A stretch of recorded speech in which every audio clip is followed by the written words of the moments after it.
Hi all, we're back for another round of physics here, and today we'll be addressing 2D kinematics and then extrapolation into 3D if you so choose.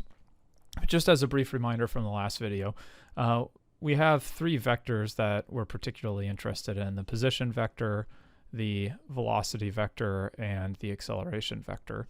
And of course, these would be, for example, the x, y, and z positions. And similarly, you can think of the velocity and the acceleration as being three components.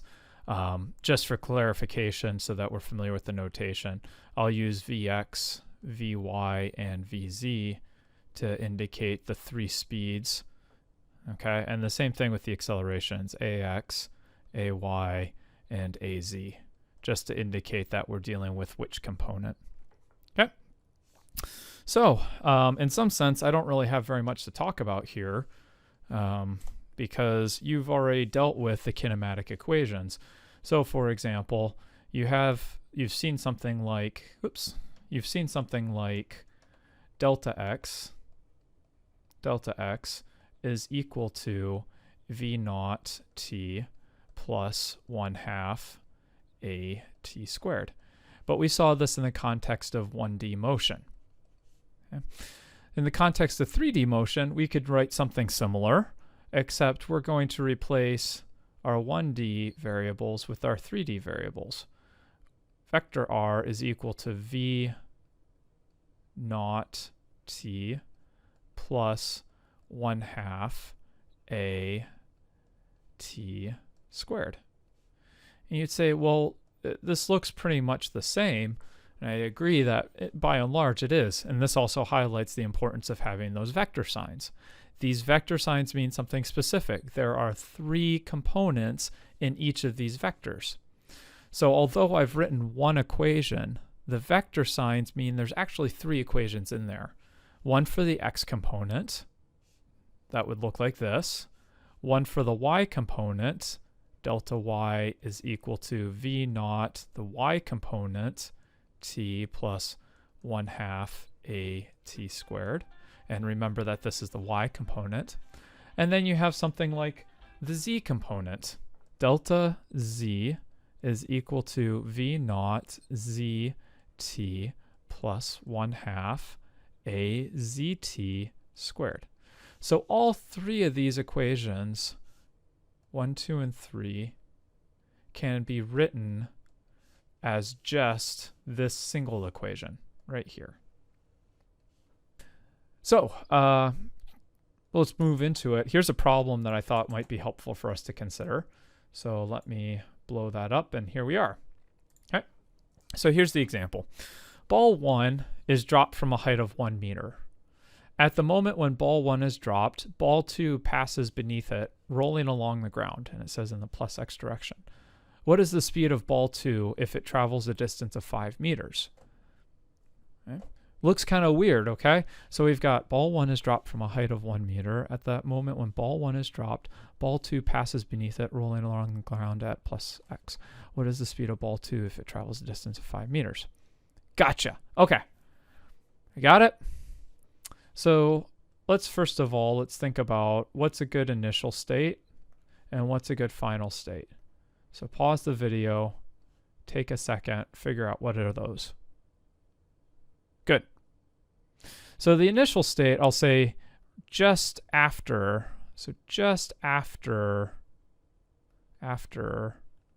ball 1 dropped. Okay. So the instant that ball 1 is let go. And then the final will say when ball 2 is 5 meters from ball 1. Okay? Okay. Let's go ahead. Let's draw a figure now. You know we need to do that. So for my initial, here's my y direction. I'll call this my x direction. X. And ball 1, let's see, let's do it a different color. Ball 1 is right here. Okay, it says that it's 1 meter above the floor. So there's ball 1. And then we have ball 2 down here on the ground. Right there's ball 2.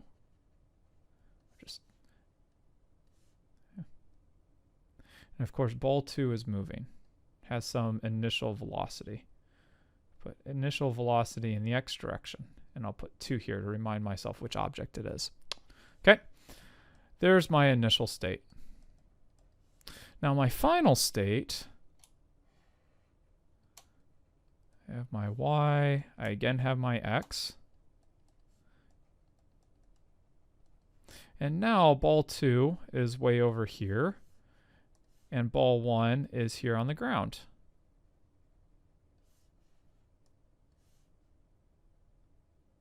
There. Okay. And of course, ball 2 has gone a distance of 5 meters. Here, this is 1 meter. Okay. So there's my initial and final states. And of course, ball 2 is still moving. V naught x.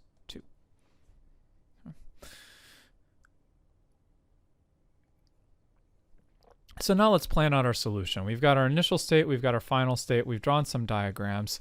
One of the things that we should also ask ourselves are the number of steps that we need to actually solve this problem. And I'll give you a second. Okay. So the first step I notice is that we want to find delta time. How long does it take for ball 1 to go from a distance of 1 meter to the ground? If I can find that delta time, then my next step will be to take the 5 meters and divide it by my delta time to get the speed of ball 2. Okay. So you see how now we're actually using 2 equations, right? We're gonna consider ball 1 to get the time, and then we're going to consider ball 2 to get the speed. Okay. Sometimes what this is called is considering what system. So what objects I'm going to consider to do which step. So this is also a good thing to start practicing, is what objects do I need to consider, what objects don't I need to consider. For this case, the object we need to look at is ball 1. We don't care about what's going on for everything else. And then for the second part, we're going to look at ball 2. We don't care what else is going on with ball 1 anymore. Okay? So I've run out of space, but you have not on your paper. So I will go ahead and get rid of this. And so let's go ahead and execute. Let's get an idea about our solution. So the first thing that we're after is the time interval, and we're looking at ball 1. Okay. And why don't we go ahead and we'll write down some information thinking about the initial and final states that you have pictures of. We know that the initial height of ball 1 is 1. Okay. And we know that the initial, I'll put velocity, why not? Velocity is 0. And how about the acceleration? Good. The acceleration in the y direction, since I called up positive, okay, acceleration's downwards at 9.8 meters per second squared. Now looking at this information, I guess we could also write down that x naught of ball 1 is equal to 0, right, because it's right above the origin. And we could say something like the acceleration of ball 1 in the x direction, that is 0. Okay. And of course we already have the speed in the x direction as 0. So we could write down the rest of this too if we wanted. Okay. Now of course as you progress you'll start getting faster and faster, maybe even a little bit lazy, and you probably won't end up writing this down. You'll say, okay, of course that's 0, that's implicit. Dropped.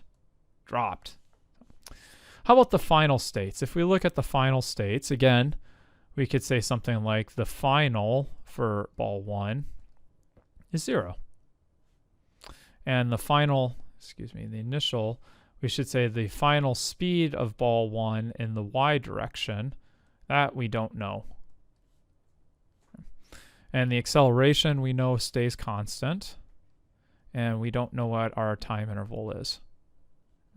And again, I'm not writing down things like the final position in the x direction is 0, or the final speed in the x direction for ball 1 is 0. These things are implicit. So maybe if we want to remove all doubt, we say, hey, ball 1, let's look at the y direction. Now I know in a past video I said, hey, remember, the x stuff going on in the x direction is independent of the y direction, which is independent of the z direction, which means you can just look at one component, the x components, the y components, the z components. Okay, so here I'm choosing to look at just the y components, the y direction. Okay. Now if we look at what we have here, so we'll go ahead and get rid of that rigmarole. We'll get rid of this rigmarole right here.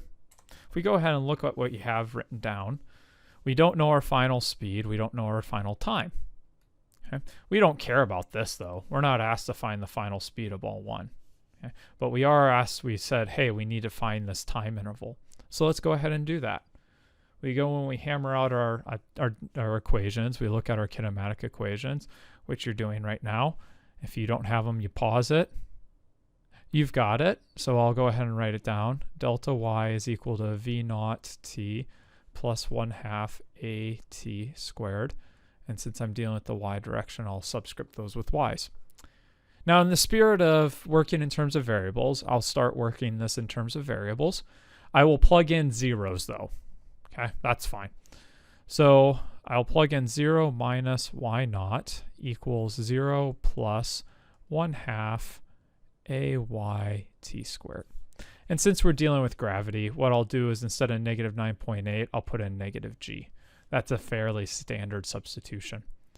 So I have negative y naught equals negative 1/2 g t squared.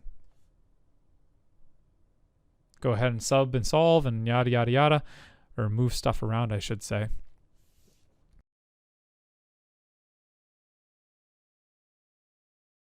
Okay, t will be equal to y naught times 2 divided by g square rooted. And you notice, of course, the negative signs cancel and that kind of stuff. So we're good. Substituting in our numbers, we have 2 times 1 divided by 9.8 square rooted. And so I end up with a time of square root of 0.45 seconds. So I'll go 0.45 seconds. There is the time it takes for ball 1 to fall to the floor. So we'll go ahead and put that up here. Say t is equal to 2y naught over g square rooted, which is equal to 0.45. We'll just store that right there. So we're halfway through the problem. Of course, that's the more difficult half since we had a kinematic equation. Now we're off to the second step where we need to look at ball 2. Okay. Now for ball 2, the component that's really interesting is the x direction. Okay. So I'll go ahead and write this out. I'll put this one. Delta x is equal to v naught t plus 1/2 at squared. It's always good to remind ourselves that we're actually using this equation. But of course, the acceleration in the x direction is 0 for ball 2. So then we end up with delta x is equal to v naught x, put 2 here, well, I'll leave it like that, times t. Now what I'm going to do is take this expression and substitute it in. We get delta x is equal to v naught x times 2y naught over g to the 1/2. Or, if you prefer, v naught x, and I'll remind myself that this is ball 2, is equal to delta x g over 2y naught. And if I want to put everything in the square root, I'll square that and then square root it. There. It's just a fancy way of combining things. And we're done. Well, okay. Say, well, what's the answer? Yeah, sure. You have 25 times 9.8 over 2 times 1 square rooted. And so you end up with a value of 25 square root of 25 times 9.8 divided by 2. I get something like 11.1 meters per second. And there's our answer. Right there. Okay. Now you might say, well, that's all there is to the problem. Another comment that I will say, though, and this is something to be careful about, okay, you'll notice that right here, when it came time to substitute the time in, okay, I did not actually substitute in the actual value, 0.45. Okay? And the reason for it is because sometimes if you have an intermediate step, for example, I would consider this time that we found to be an intermediate step. If you use the value, then you have probably rounded it. Notice I've rounded to the hundredths position. Okay? And sometimes if you round it, then use it in an additional calculation, you'll introduce what we call a rounding error. Okay? Because you rounded this number halfway through your calculation, that ends up giving you a slightly different value at the end. Okay? So there's two ways to avoid introducing rounding errors. One is that you just simply use the expression rather than the number. So you notice I used this expression, then I substituted in the numbers that were given in the problem, and then I found the final answer. Okay? A different way to do it is if you're familiar. So right now I've got a little TI-82. Okay? If you're familiar, a lot of these graphing calculators, in fact all of them to the best of my knowledge, have what's called a store button. And usually it's STO, and then at least on my graphing calculator, it has a little arrow sign. What this allows you to do is to take a calculation and store it as a as a letter. So you can tell it to store it as letter A or letter B ... Okay, so whatever number you choose. And it will keep the number out to at least 10 decimal places, maybe even more. I'm not quite sure, but it's at least 10 decimal places. So then you don't have to worry about rounding errors. I mean, 10 decimal places is a lot. And then you don't have to type in this huge number. You can just use the letter A when you're trying to do your calculation. So that's one of two ways to do it. And I'll see if of course, how you do that for a calculator, that depends on which kind of calculator you have. So I don't have specific instructions, but I'll try to find the links to a couple of them just so that you can get an idea. Okay. Sometimes I call this, I like to think of this as the falling stopwatch. And you say, what do you mean? Well, think of, if I think of ball 1 as kind of timing how long ball 2 is traveling for. So you're almost using the free fall time of ball 1 as a watch. Okay? So it's a watch. If you start ball 1 meter above the ground, it's a watch that counts off in 0.45 seconds. So every 0.45 seconds, the ball falls. Okay, so you can kind of think of it like that. So I think of this as the falling stopwatch. So now here comes another question. So let's first of all do a YouTube video clip here.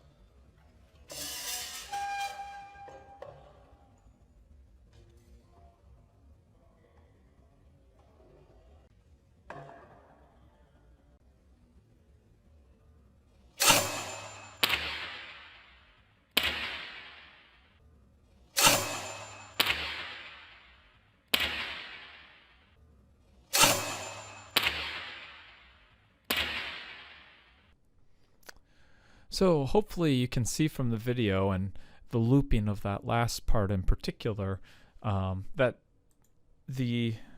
horizontal velocity of the two balls doesn't matter. And so you had ball 1 right here that just started off with 0 velocity in the x direction and 0 in the y direction. Both of these were 0.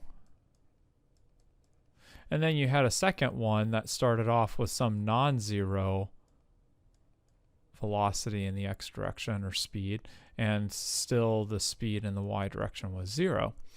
And what the video is trying to show you is that because both of these balls have 0 speed in the y direction, both of them are released at the same time, and both of them experience the same acceleration, namely 9.8 meters per second squared, they will both hit the ground at the same time.